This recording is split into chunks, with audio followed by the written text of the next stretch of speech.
Hello, everyone. Welcome to day 2 of UC GIS Week.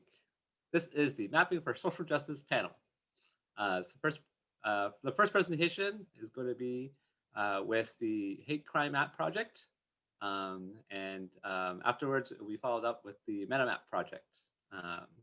So the Hate Crime Map project is going to be presented with Shannon Speed, who is a citizen of the Chickasaw Nation. She is director of the American Indian Studies Center and a professor of gender studies and anthropology and social justice activist who eagerly agreed to take on this project from the original founders. Jamie Chan is the management services officer at UCLA American Indian Studies Center. And Chris Lamb is a fourth-year undergraduate student at UCLA studying computer science. And that's it for me. If you have any questions directed to Hate Crime Map, be sure to ask it in the Q&A. They have the tag HCM, so feel free to use that. And afterwards, if you have questions directed to both panelists, feel free to tag them as both. I will reconvene after their presentation. All right, thank you. Take it away. So the map can be found at the link on the screen at hatecrimemap.com, and I'll be doing a brief demonstration. So when you first land, there is a tutorial. And so the map basically consists of hate crimes and the breakdown of self-reported hate crimes in the US. So if you hover over some states, you can see breakdowns by categories and some numbers here. And there are like visualizations, so you can see the breakdown of different hate crime categories within geographic locations. These are self-reported incidences. So up here, you can report incidences of hate crimes, and you can cite your sources or provide a description, providing like demographics of the hate crime. And we also have a site with data relating to hate crime in relation to COVID-19. And this was provided by Stop AAPI Hate. So this is a different set of data that's geared towards COVID-19 hate crimes. And yeah.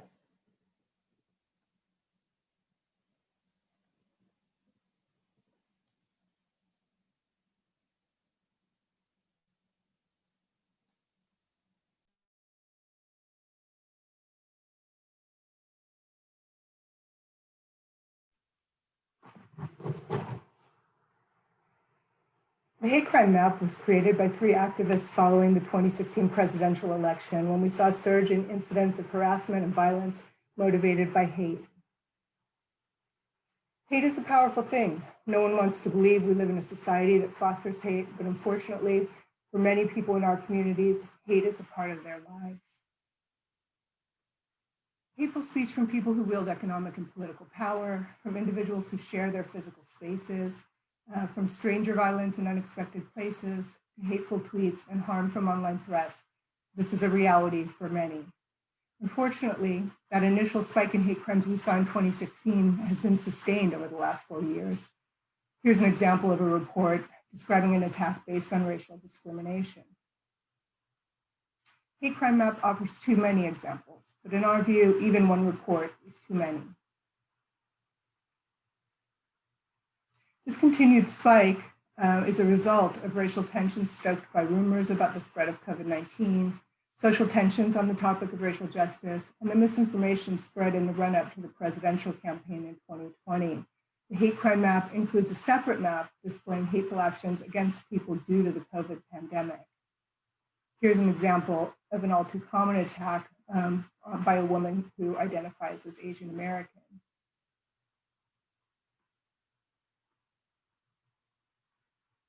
Official data on hate crimes through law enforcement is notoriously poor. This is due in part to vastly varying definitions of what constitutes a hate crime across different jurisdictions, and the reluctance of law enforcement to categorize incidents as hate crimes due to higher prosecution bars. Perhaps most importantly, it's also due to the fact that many in the communities that suffer bias in society are distrustful of law enforcement in general and thus reluctant to report. The hate crime map addresses this problem by allowing people to report their experiences directly. In addition, we've hired staff to research published accounts of hate crimes and add those to the map. Since bringing the map to UCLA in 2017, we've worked to render that data in a way that's accessible and readily comprehensible. We've incorporated two important data sets, one amassed by ProPublica from its 3-year Documenting Hate project. We also included a separate map to illustrate the data collected by the Stop Asian American and Pacific Islander Hate Project, which collects reports of harassment in these communities in the context of the COVID pandemic.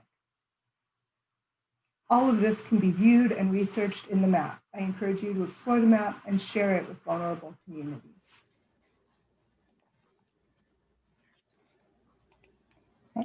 Hi, everyone. I'm Jamie. My role on the hate crime map is to oversee the student workers in collecting published reports of hate crimes. I first started working with the students in 2017, and they were shocked by how many hate crimes articles they found online. The students often told me how surprisingly relevant and important this project was to them. So now I'd like to share a few of their experiences with you. So one student worker told me that she felt the hate map had immense potential to serve as a tool of reference for tracking patterns and determining where social action is likely needed. While working on the hate map, the students saw how important the map could be used for victims to self-report and wished everybody knew about the map. Another student shared with me that she was really moved by this project because she herself had personally been attacked for being transgender. The student shared one report with me that really resonated with her, where people were out shopping and enjoying their day with the people they loved, and their life was suddenly changed forever. They became targets just for being out in public, and the attackers used their hate to dehumanize and justified why these people should be erased from existence. So in finding these reports, the student wondered about their own safety while going out in public, and also wondered about all the hate crimes that go unreported, like hers. So while working on this project, I was also personally surprised by the amount of hate crimes that there were out there. And it really sucked reading about those reports. So this map only helps to expose these hate crimes further and get the message across that there are too many hate crimes. Okay. Hi, I'm Chris, and I was one of the lead programmers on this project. So I started working on this project a couple years back, picking it up as a sophomore, where a now alumnus left it. And at that time, I was just beginning to learn about web development and data and all of this stuff. So I've learned a lot throughout the years by engaging with this mapping project, both technically and as a team member. So for the tech stack, we use React.js for the front end, Node.js for the back end, and PostgreSQL for the database. And it was a bit of a hurdle to learn all of those at the same time and how to piece them together. And I wanted to highlight that this project is open source, meaning that the code is available to browse and use for free at the link on the screen right here. So hopefully that provides transparency and creates a safer environment for people to self-report. And additionally, considering that the tools we used to build this map was free to use, and that the data is crowdsourced and self-reported, we hope to show that there's potential for anyone here to create and drive change.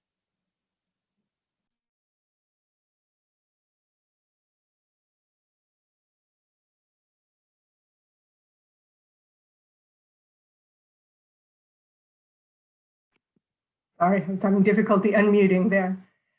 So the hate crime map is the result of the hard work of so many people during the past 3 years. I would like to thank the original founders of the Harass Map for bringing the project to the American Indian Studies Center, as well as the student workers who worked on the early phases of the map. Special thanks go to UCLA Campus GIS Coordinator Albert Kachufum and Chris Lamb for making the map a reality, and to the people who work behind the scenes on the map, Jamie Chan and Assistant Director Pamela Greenman. Finally, I'd like to acknowledge the financial support of the UCLA Institute of American Cultures and the Division of Social Sciences.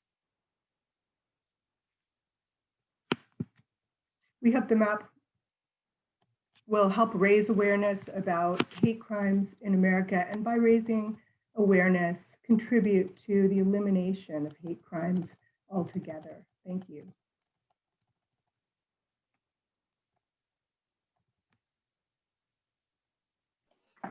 All right, thank you very much. This is a very important project, and I'm glad that you're able to take the time to share it with us. In the chat for the attendees and panelists, I've included the links to the hate crime, as well as the GitHub that Chris has mentioned.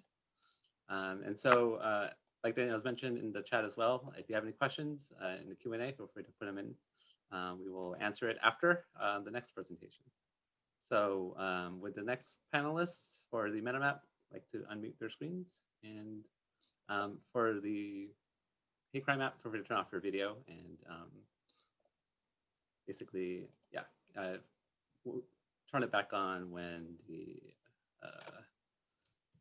presentation is finished.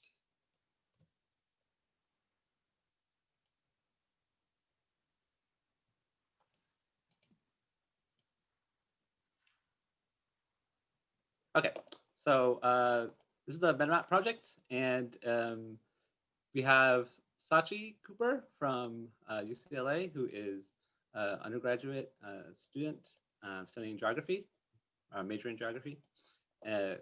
Quinn is a third-year undergrad at UCLA, majoring in theater production, with a minor in disability studies. She works in disability advocacy on campus.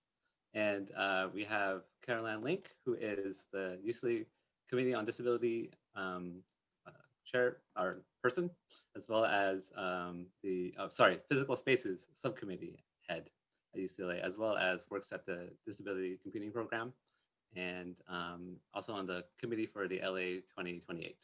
And feel free to take it away. Sachi just messaged me saying her Zoom crashed, so she will be right back. Oh, and Sachi is doing the presentation, right? Okay. Oh.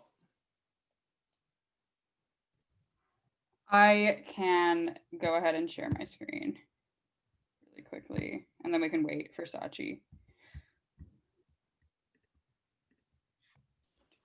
Quinn, I think you have the first bit, so we could possibly start without her if it takes too long as well. Sure. 1 second, let me just get my notes already. Okay, great. Alrighty, so this is Metamap and putting disability on the map. Thank you so much for having us. And first of all, me and Caroline are just going to go over our experiences as disabled people at UCLA. So first off, here's a picture of me and my very able-bodied sister. We love that sibling diversity. And so in my experience as a freshman with cerebral palsy, which affects the mobility of my right arm and leg, I thought that one of the most recognizable and iconic structures, such as Jan's steps, was my only way up to all my classes, as most able-bodied students would go up these stairs. For me, however, these steps just acted as an indication that UCLA was not built for me and posed as a very physically demanding route to class, as walking up these stairs, especially in their amount and steepness, causes me to trip and fall more unexpectedly. As the year went on, I realized I could actually go through the business school route where there were elevators to help me get to class. It is also important to say that disability is usually only thought about as a physically disabled person in a wheelchair, for instance. And while that is one aspect, disability is multifaceted and complex. For example, those with chronic illnesses and fatigue can't always navigate steep stairs or any stairs at all, and have to find shortcuts so that they can get to campus in a more efficient manner as well.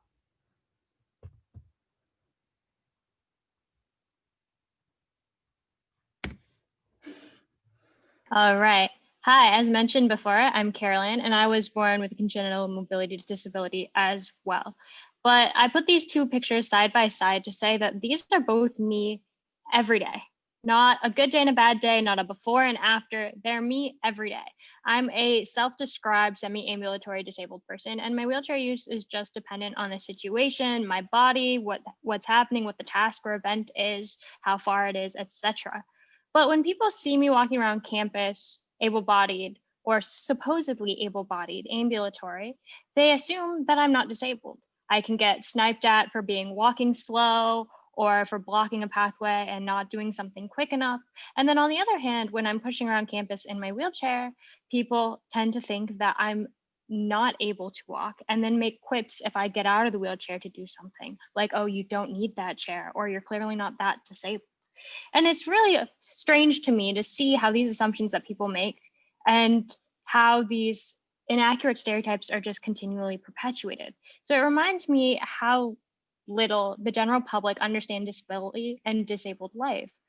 So when I am ambulatory, I struggle to walk and choose my routes very carefully to minimize stress on my body. As Quinn said, there's a lot of disabilities where you can't necessarily do stairs or you get quickly exhausted. So therefore, there was a time when I took an elevator in one of the academic buildings up one floor, and there was one other individual in the elevator with me. And when we got in, he saw that we were going only up one floor from me. He said, "Don't you think you should get some exercise?" To which I responded by telling him that I was disabled. To which he said, "You don't look like a cripple." And while this comment shocked me at the time, it really has now just fueled me to educate the population and really raise awareness about these barriers, often unforeseen and often forgotten about disabled people on our campus. So I'll hand it back to Quinn to touch more on the current campus climate. Jesus. Okay. So now to kind of give a little bit more of an insight onto what that current campus climate is like at UCLA. First and foremost, I've experienced that there is this overwhelming idea that that just because the Americans with Disabilities Act was made law 30 years ago by a majority of white men, that this is enough and that the disabled community is now equal and is well served in our country as a whole. Of course, the ADA did do a lot for our community, but I feel as though we have kind of been driven into a type of satisfaction and complacency when it comes to serving the disabled community, as they think the work is done. Specifically, facilities and UCLA administration have only reacted to inequities on campus after they are raised by students or staff, versus seeking out these gaps in accessibility and solving them before they become a problem. On a more social level, within the student body, I've noticed as recently as a couple months ago, the use of outdated and derogatory language towards disabled people, such as describing us as students with special needs, implying that we need to be served by our able-bodied counterparts. And this in and of itself belittles us and medicalizes our disabilities versus viewing them as an identity and equal to others.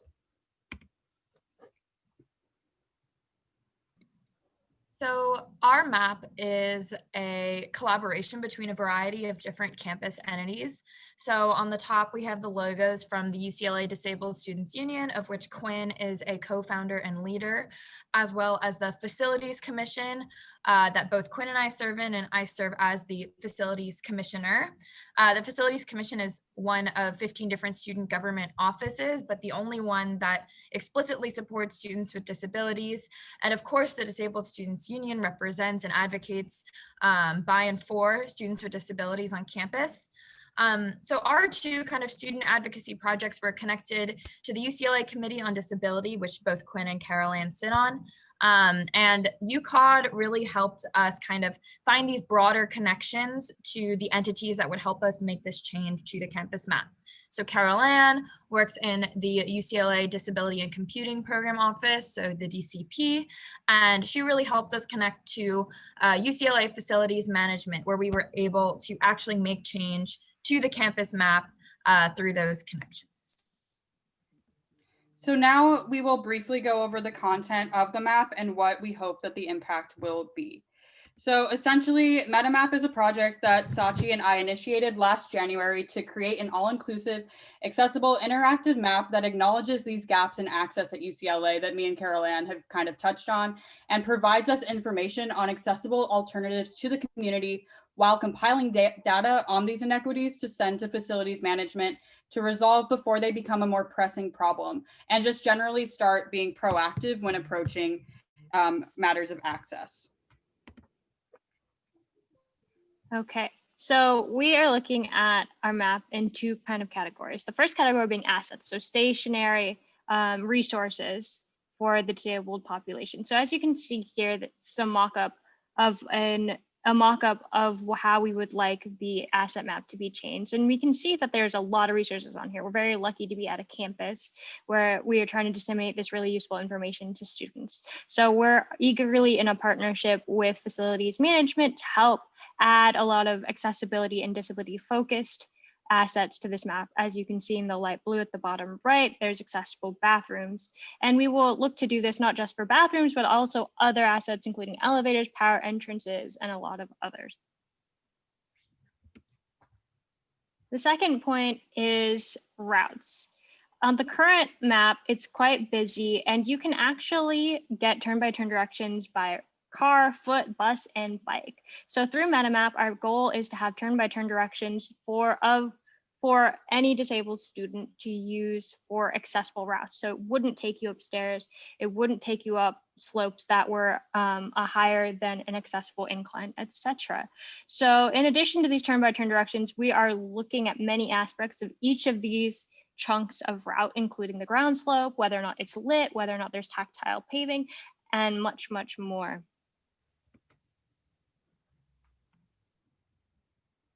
We are also hoping to integrate the UCLA 311 app, which is the app in which people can report maintenance issues on campus. We want to add it to our map so that 1, users can easily report maintenance issues that pertain to accessibility. 2, so that these maintenance issues can then be flagged to be fixed quicker than a non-accessibility related maintenance issue. And then 3, so that users can see if there's a particular bathroom or an elevator that is out of order, so that before they navigate to that location, they know that they'll have to take a different route if an elevator they plan to use isn't working. So we've kind of gone over the functionality of our map in terms of assets and routes and the 311 integration, but we really see mapping as kind of a broader form of activism and visibility for people with disabilities that use the UCLA campus. Maps really reveal alternative experiences in space, and it's important to understand which experiences are highlighted on a map and which are left out. When it comes to the UCLA campus map, we think that the values of the institution can be seen in what's represented on the map. What's present, but most importantly, what's not present, really signifies who is welcome and who is not. So through Metamap, we hope that bringing visibility to accessible infrastructure will ensure that people with disabilities feel more welcomed to come to this campus and navigate the various types of infrastructure that might pose a barrier.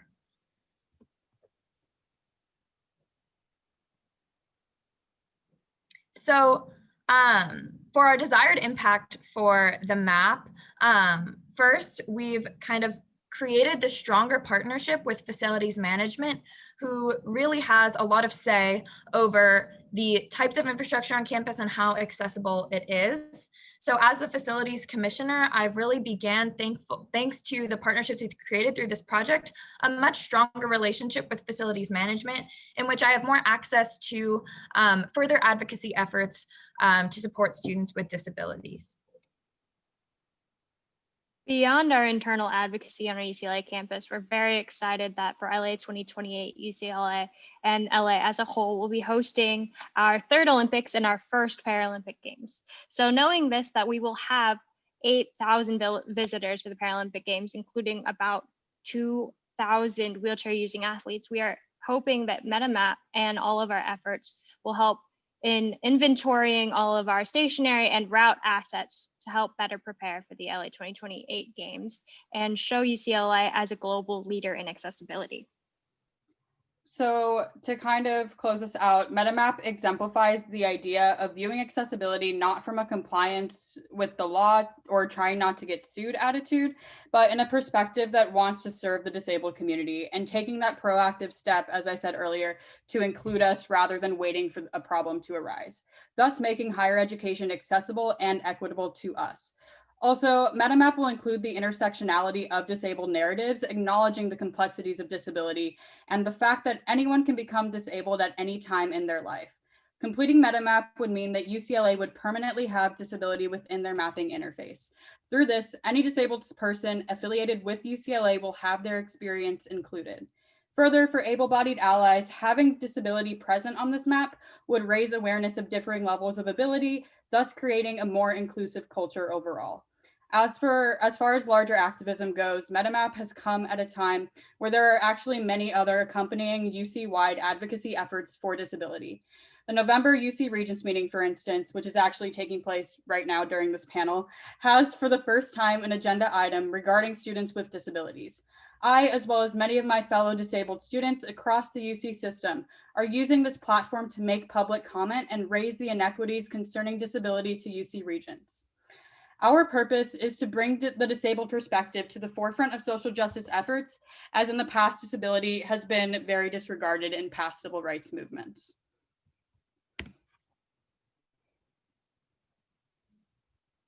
Coming full circle. So the first time I came to UCLA as a prospective undergraduate student, I stood at the bottom of Bruin Walk looking at the hill, and I turned to my dad who was with me and I told him I couldn't go here. That would be insurmountable, that the topography was too difficult on my disabled body. And so what Metamap means to me is two things: a starting point for awareness and education around disabled life, as Quinn has touched on, and of course, a resource for all disabled students, staff, faculty, and visitors that will pass through our campus.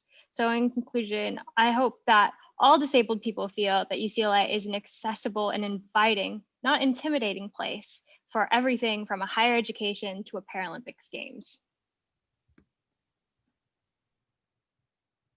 For me, as a student that's been involved in various forms of activism, Metamap really represents the kind of activism that I see as really contributing to our campus as a whole. So on the left, there's an image of me protesting the UC Regents, but on the right, there's a picture of our Metamap team collecting data for the map. So, you know, Metamap is a really different form of activism to me because it's all about community. There's a community of volunteers, a community of people sharing experience, and a community of people working together to make this campus a better place. Mapping as this form of activism kind of reveals these stories, again, that are often left untold. And I really hope that Metamap can be part of my way of giving back to this campus, and one that can evolve over time and continue to support students with disabilities and everyone that visits this campus for years to come. So in conclusion, what you represent on an official institutional map matters. And what is not represented on the UCLA map that should be represented is a question that we continue to have in our minds as we do our work. So thank you all for providing this platform for us to discuss this, and we look forward to any questions and for further discussion into this topic. All right, thank you very much, Metamap Project. I would like to ask all the panelists to now unmute your video, or no, show your video, and feel free to join back in. Both presentations really highlighted the need for maps to be more inclusive for all, as well as how to use maps for social justice and activism. We would like now to open up for questions and answers. You can tag HCM for the hate crime map and Metamap for the second presentation, or use both if your question is directed to all panelists. You have some positive feedback already from. If there are no questions, I will throw some out there. So this is for both. Given both mapping projects, what advice do you have for others that wish to implement similar kind of mapping endeavors? Feel free to unmute if you'd like to answer.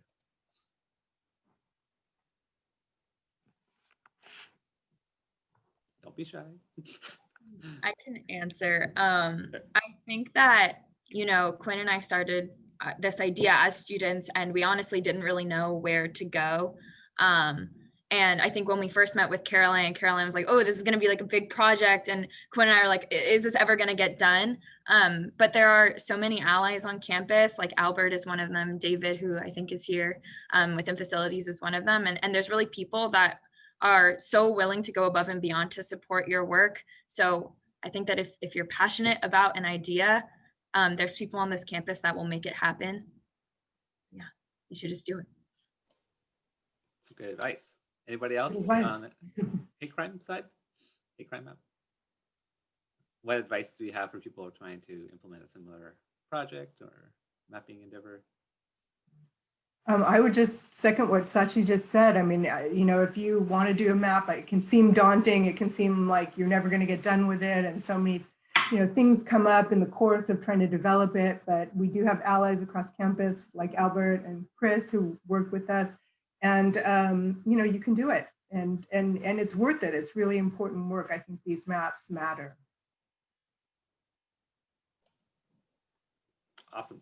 Yeah, I would definitely echo that sentiment of like there's always people that are willing to step in, especially for a cause that helps to leverage the technology for good. One question from the Q&A, which is kind of specific to HCM, is I'd like to see how to report an incident. So does someone, either Chris or Jamie, would you like to demo that? And in that same line of thinking, can you explain the difference between published reports and self-reporting? I don't follow, or I didn't follow. So I can explain the difference between public reports and self-reporting. We have both in the map, reflected in the data in the map. So there are data sets out there like those created by ProPublica and by Stop AAPI Hate. And that data can be incorporated to the map, but we also have self-reporting. And as I mentioned, the self-reporting, which you can do on the map itself, is really important because it allows people to report a hate crime without having to go through law enforcement agencies. And so I think we're capturing data there that wouldn't be otherwise in these data sets, which are notoriously weak for a variety of reasons. And I don't know, Chris, could you demonstrate how to report by sharing your screen? Yeah, I could share my screen right now. Thank you.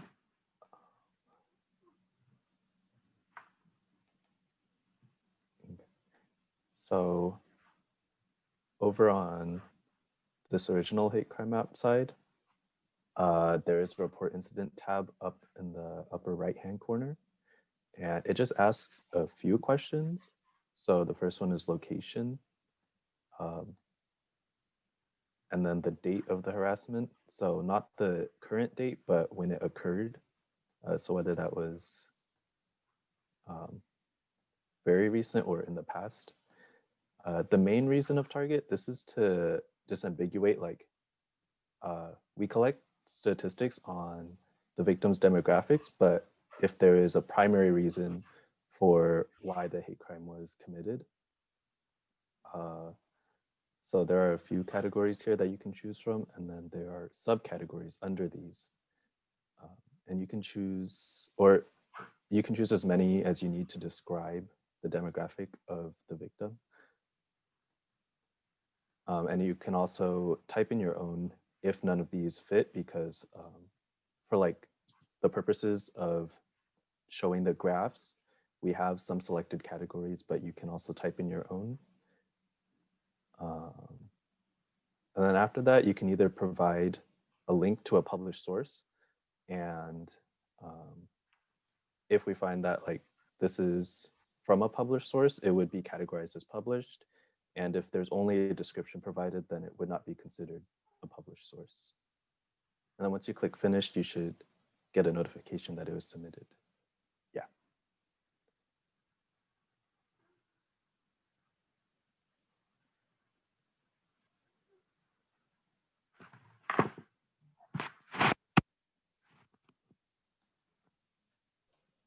Okay. On such a hate crime map, how do you envision this map being used in the future? What are the implications, or what are implications for policy and law enforcement? From Anonymous. That was on the map? On a hate crime map, how do you envision this map being used in the future? We think it has potential to be used by multiple audiences, by researchers, by journalists, by advocates who are advocating for policy change. I mean, I think one of the most important things that the map seeks to do is render hate crimes visible. We don't talk a lot about hate crimes in society, and I think a lot of people, don't think about them, don't see them, don't realize that they're there. And we really want to make it visible that people in our communities experience this kind of discrimination, this kind of hate. And hopefully that alone will help to impact public policy and public opinion about hate crimes. That's the goal. All right, thank you. So one other question I have, since there is no other question. Oh, wait, there we go. Another question about the hate crime map tech stack. What were some challenges you faced while aggregating the data, determining the best way to display information in a useful way to users? Are there any additional features you're planning to implement in the future? I can say yes, there's a bunch of features, and feel free to add in the issues. But go ahead. I think this is probably to Chris. Yeah, I could answer this one. So the data was probably the hardest part to work with. I needed a lot of help from Albert because it was like my first time working with a data set like this large, not just like a classroom data set. So it was a lot of bouncing back and forth between the stakeholders and like what we wanted to tell with the map. So determining which categories to present. It's not like very objective, like there is still room for change in what categories we present. But for the data, I think there's still work to do with cleaning and presenting. Like very recently, we just added the ability to like read individual reports and the descriptions that were typed in. And in the future, like Albert said, there are a lot of things that we can do with this map to promote its usage, like going down into more local levels, showing county level data, and having different filter options, maybe filtering by time and being able to scrub between the years. So yeah, was there any specific questions about the tech stack, or was it just with the data?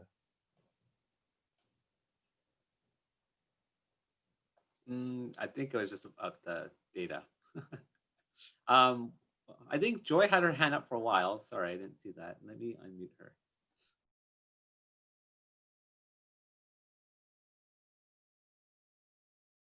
Go ahead, Joy. You should be able to speak now. Joy? Hello?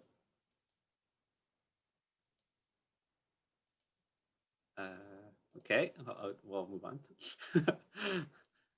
Albert, I see a question in the chat about the process for Metamap, about working with the UCLA administration. I would love to hear the answer to that. Yeah, I was gonna bring it back to the Metamap project.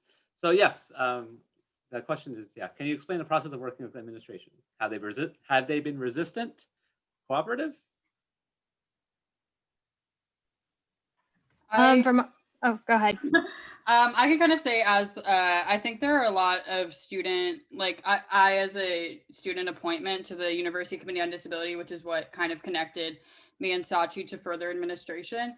I think it's not necessarily a super well-known resource for students to apply to and get on these committees where you are in direct contact with certain faculty and staff members at UCLA that do have the power to connect your projects and really make them realized.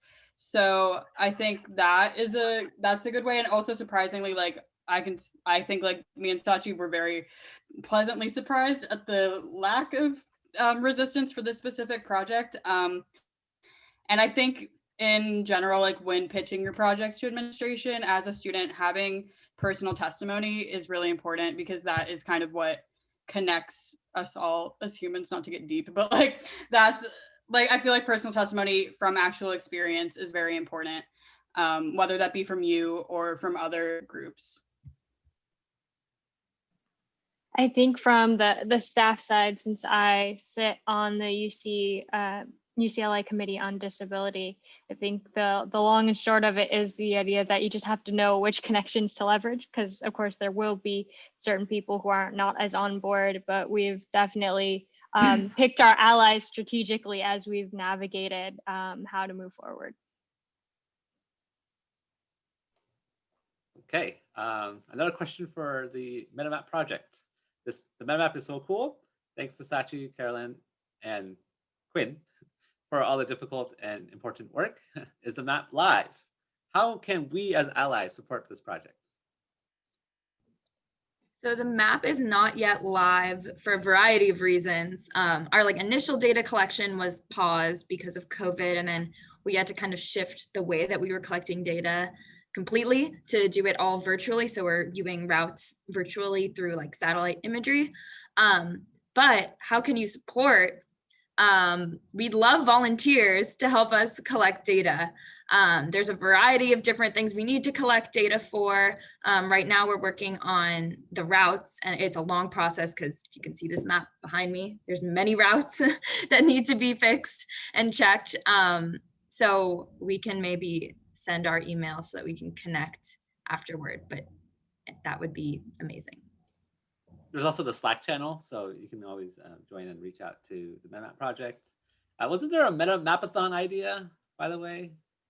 Yeah, we are basically, because our project is very dependent on volunteer based and volunteer data collection. We are currently in the final stages of kind of making our intro to Metamap type of guides and everything that we will be will basically be presenting to any volunteers. So it is, yeah, thanks, Allison. But yeah, basically to present to those volunteers, and in my experience, I am a theater major working on this project, and when we at least were logging accessible bathrooms before the pandemic, we use a very GIS. It was a GIS Survey 123 app, and it was very user friendly. And anyone whether you're very versed in GIS work or not, it is an accessible type of volunteer work for anyone who would like to get involved.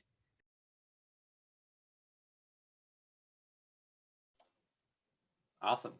So now going back to the hate crime map. This is actually a good mix of different questions from both projects. This is such a fantastic map.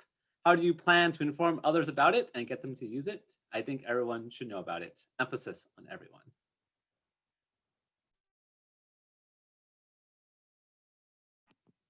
Sorry, my unmute is not cooperating. Thanks for that, Albert. We just did a relaunch of the current map in its current iteration last month. We're trying to get it out through various media, and we'd really, really love it if everyone listening right now could share this with their communities, with vulnerable communities, so that people know about this tool. Hopefully they will never need it, but should they need it, they will know that it's there. Thank you.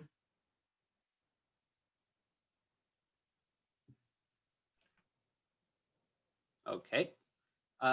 This is a question for both groups. Since I don't see any in the Q&A, again, feel free to, this is a resource for everyone in the audience. So, if you have any questions or just comments, feel free to pop it in. It's kind of related to that previous question. How has the maps, both projects, been received by your peers or just people in your networks? Feel free to answer that. I can start. I can definitely say that it's been well received by my peers, UCLA staff. A lot of them recognize this as a gap that they've seen in the past and no one's just taken the initiative to do, or they've been too intimidated by the scope of the project to take on. So we've gotten a lot of commendation from students and staff and some faculty of just taking this initiative and actually starting this process, because there's definitely a need.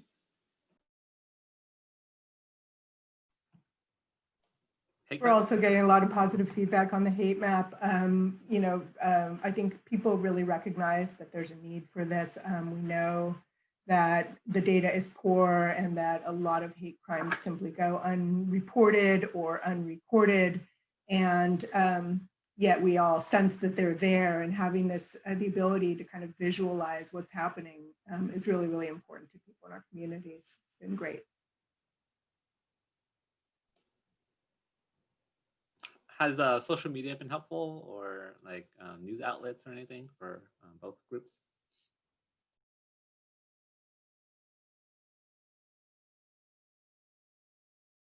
I think for Metamap, that at least among students, part of the way that the word got out about our project was through student government.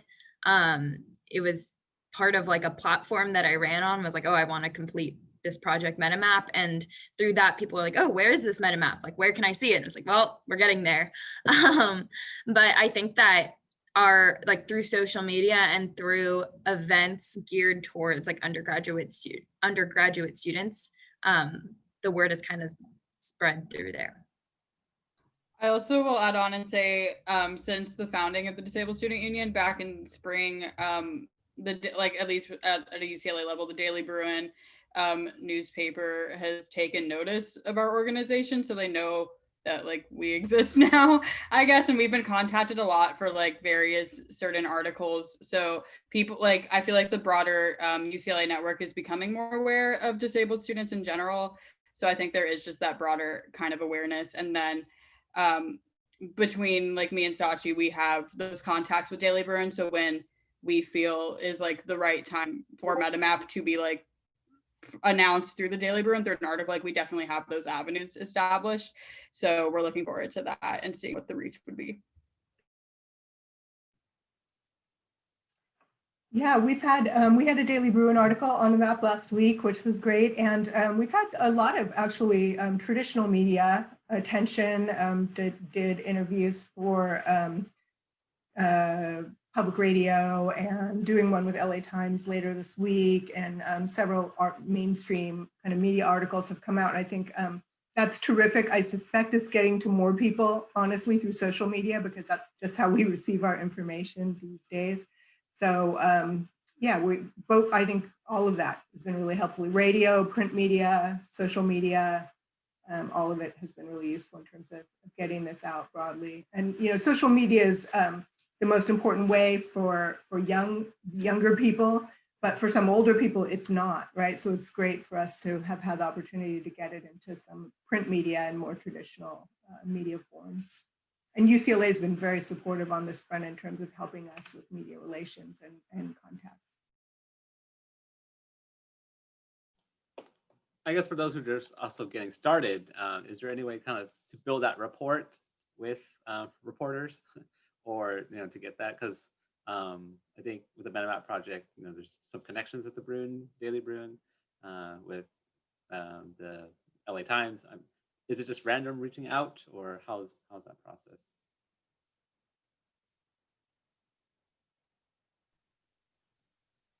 Was that for Metamap or for us? For both, I would say. Well, like I said, UCLA has been very helpful. Jessica Wolf deserves big kudos in strategic communications. She has she did a story on the map that was really excellent, that was put on the newsroom, and she contacted reporters for us and let them know about the story and put us in contact with them. So that was super helpful. I will also say, at least like in my personal experience, the Disabled Student Union has also been contacted by an LA Times reporter just on an unrelated project. So I definitely, if we feel like Metamap should be on the LA Times or like should be on that scale, I definitely have those contacts kind of established just because of the organization of DSU to reach out and kind of inquire about possibly having a story on disability and mapping, et cetera, et cetera.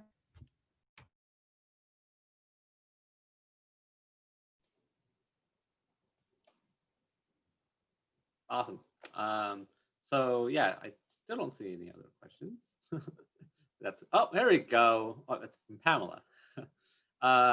So mapping to give voice to the voiceless is important, but most people think of maps as very static and possibly boring things. But when you read the reports, they are horrifying. I think of the impact that the killing of George Floyd had on the Black Lives Matter movement. Maybe Hate Crime Map will do the same, and maybe even on the Metamap side, that may also bring visibility. So the question is, what do you think, I guess, the impact of Hate Crime Map will have on these types of movements and going forward? So, I think the map, rather than it being sort of us giving voice to the voiceless, it's really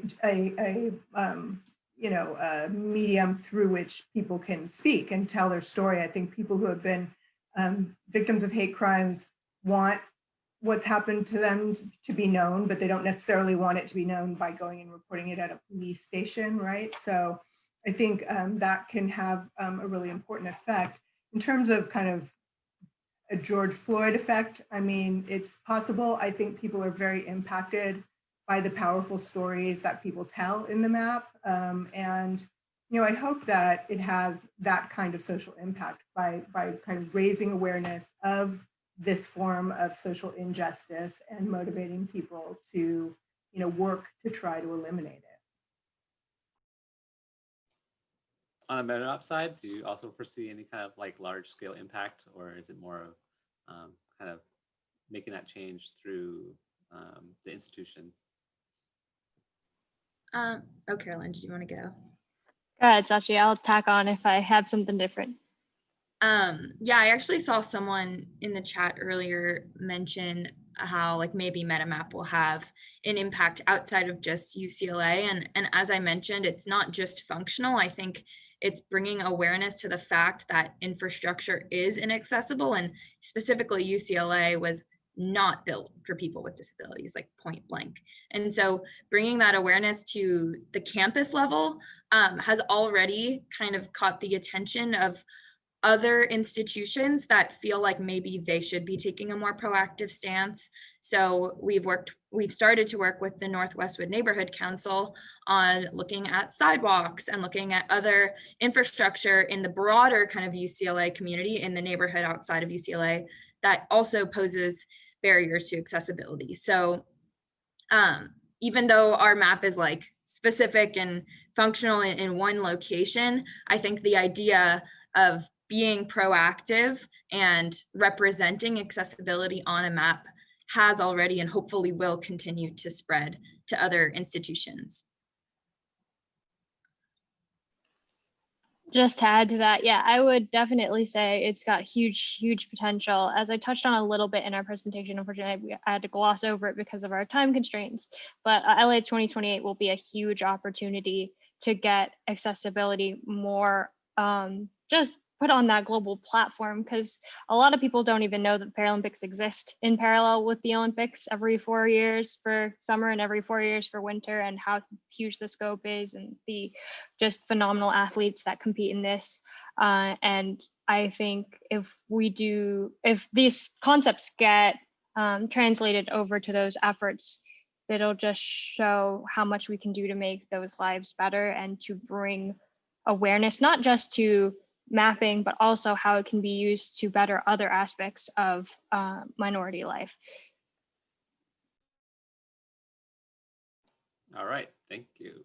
Definitely, yeah, I think the impact is probably going to be long lasting for both projects, really. So I guess one interesting thing, because we do have the accessibility like perspective and community on here. One question I have just in terms of maps is, how do you think you can make maps more accessible? And has that been addressed in both the hate crime map and Metamap projects? Like, for those who don't have the ability to see, just general accessibility, color contrast, etc. Yeah, absolutely, Albert. So working in the Disabilities and Computing program, we have, of course, a focus on digital accessibility, which is hugely important now, especially with COVID and us being working remote everything. So things we look for in mapping and visualizations in general is, as you touched on, color contrast. So the choices of what colors and what shades you use and how much they differentiate from each other, making sure you use dyslexic friendly fonts. If you have more of an interactive piece that has a lot of hover states and things like that, making sure there's a static version so that someone with a visual impairment can navigate through that information without needing to see where the mouse is on the screen or hovering over something specific. Most common accommodation for that would be having the data in like a CSV file and have it downloadable so that they can sift through it themselves or make sure that it's run through an accessible program. So those are the things we're looking for. We're of course incorporating that in our Metamap efforts, and for example, turn-by-turn directions. One of the reasons we're really emphatic about that is going to be, because that is a lot easier for someone who is blind or is low vision to use for directions instead of course, a visual map, which is what the current resource is. And how about on the hate crime map side of things? Chris, do you want to speak to this a little bit? Not to put you on the spot. Yeah. So I haven't worked a whole ton with accessibility, but I did as part of my other job need to consider some stuff like color contrast and textual stuff for the audio and visually impaired. So there are plans to incorporate like was mentioned, CSV downloadable data and stuff like that. But I think the map right now in its current state, it's not as optimized as it can be for people with disabilities. So yeah, there is work to be done, but we have tried to keep along the way at least some of the visual stuff in mind while placing stuff. And if I can kind of add on, I think generally with greater visibility of the disabled perspective in general, because as I touched, disability is very complex. And before working on this project, I, even as a disabled person, didn't necessarily know a lot about web accessibility and the color contrast, et cetera, et cetera. So I think just with projects like Metamap and with this hate crime map, they just kind of bring these issues, and we're through things like this panel, it brings these issues to the forefront and opens it up for discussion so that everyone can learn how to be more inclusive within their social justice work. And I think that is really important when going forward with all of these projects, as well as any related work that any of you all do. Yeah, I think it speaks to that point of having that impact beyond just the map itself. So one question for hate crime map: did the students who worked on finding the hate crimes experience any triggering effects, or did they feel empowered by publishing the reports? Jamie, you kind of talked a little bit about this, but feel free to anyone on the team. Yeah, so as I mentioned in my part of the presentation, the emotional aspects, the students were really shocked by the amount of hate crimes they found and just how important the project was. I remember when I would introduce them, oh yeah, check out the map. And then they would go to their home state and see oh my God, I can't believe it. There's so many in there. So they definitely had a triggering aspect to it. And then they felt like they were doing very good work on this type of topic. So. Shannon, did you have a comment too, or? I mean, I guess on the Metamap side, I mean, when students are volunteering from that kind of community, are there also any kind of triggering, oh my God, I can't find the bathrooms, or do they feel empowered? So that's a question for just to extend it to them. I think through logging these things, for instance, before COVID, me and another disabled student went through one of the libraries on UCLA's campus and logged all of the restrooms in that library, and only maybe 2 were accessible on the basement level floor. So I think through this project, it's definitely been a little bit discouraging in the sense that wow, UCLA really is not as accessible as they claim to be. And also for instance, on this map, there are routes here. One of the accessible routes is the big hill up to the dorms, which is super steep and very notorious for being not accessible. So I think it's going through this project, I wouldn't necessarily categorize it as triggering, but more so just it really brought to light a lot of these inequities and empowered me to really go forward with this project, in the sense that, especially by having UCLA address these inequities as an institution, can do so much for the students and for the faculty and staff who are disabled, who do have to navigate this campus with little to no support on a daily basis. I would say for me personally, it's a little bit of both.